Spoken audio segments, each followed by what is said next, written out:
हमारे इस channel Mithila junction को लाल button दबाकर सब्सक्राइब करें व घंटी के निशान का बटन दबाएं ताकि सभी नए वीडियो आप तक तुरंत पहुंचे बिल्कुल मुफ्त।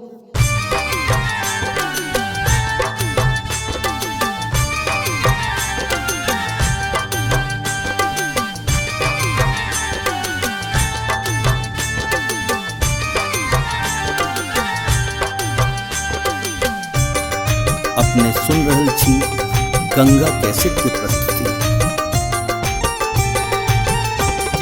मैया के महिमा अपार सखी है, चलो मैया पूजन में।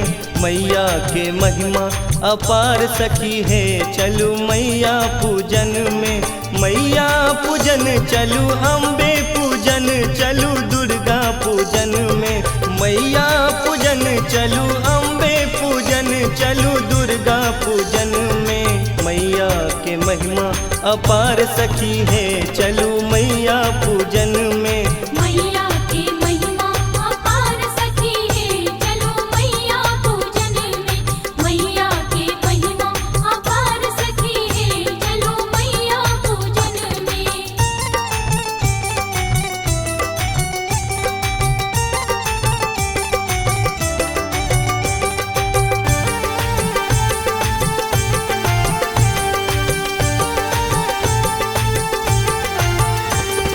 कोने फूल ओरहान, कोने फूल पहिरन, कोने फूल पहिरन हो, कोने फूल पहिरन। कोने फूल ओरहान, कोने फूल पहिरन। कोने फूल पहिरन हो, कोने फूल पहिरन। कोने फूल माँ के श्रृंगार है, चलू मैया पूजन में। कोने फूल माँ के श्रृंगार है, चलू मैया पूजन में। मैया के महिमा अपार सखी है, चलू मैया पूजन में। मैया के महिमा अपार सखी है, चलो मैया पूजन में। मैया के महिमा अपार सखी है, चलो मैया पूजन में।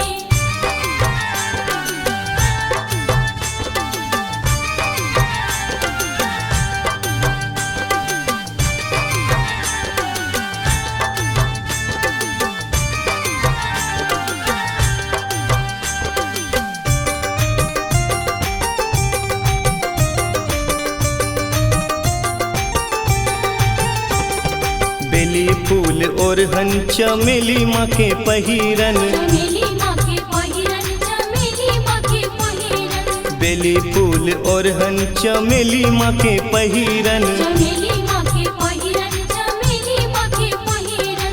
फूल अड़हुलक श्रृंगार है, चलू मैया पूजन में। फूल अड़हुलक श्रृंगार है, चलू मैया पूजन में।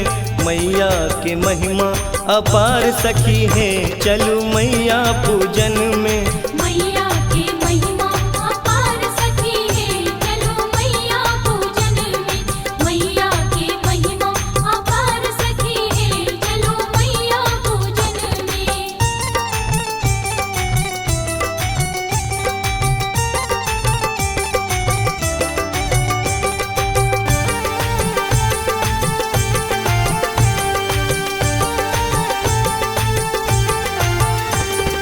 के ये चढ़ावे अक्षत चानन, अक्षत चानन हो, अक्षत चानन। के ये चढ़ावे अक्षत चानन। अक्षत चानन हो, अक्षत चानन। के ये चढ़ावे माँ के हार है, चलू मैया पूजन में। के ये चढ़ावे माँ के हार है, चलू मैया पूजन में। मैया के महिमा अपार सखी है, चलू मैया पूजन में।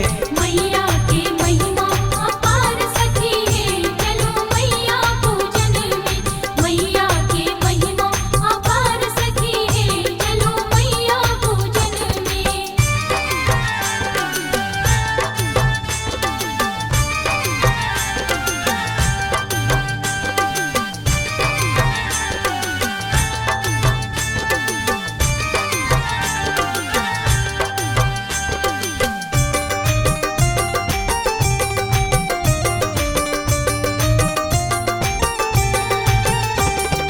सेवक चढ़ावे अक्षत चानन, अक्षत चानन हो अक्षत चानन, सेवक चढ़ावे अक्षत चानन।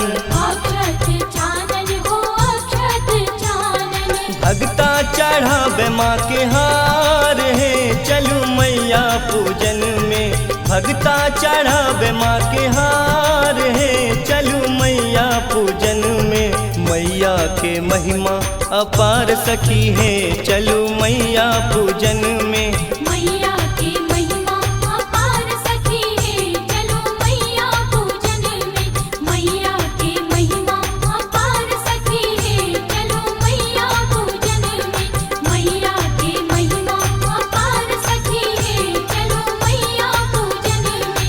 मैया की महिमा अपार सखी है चलो मैया पूजन में।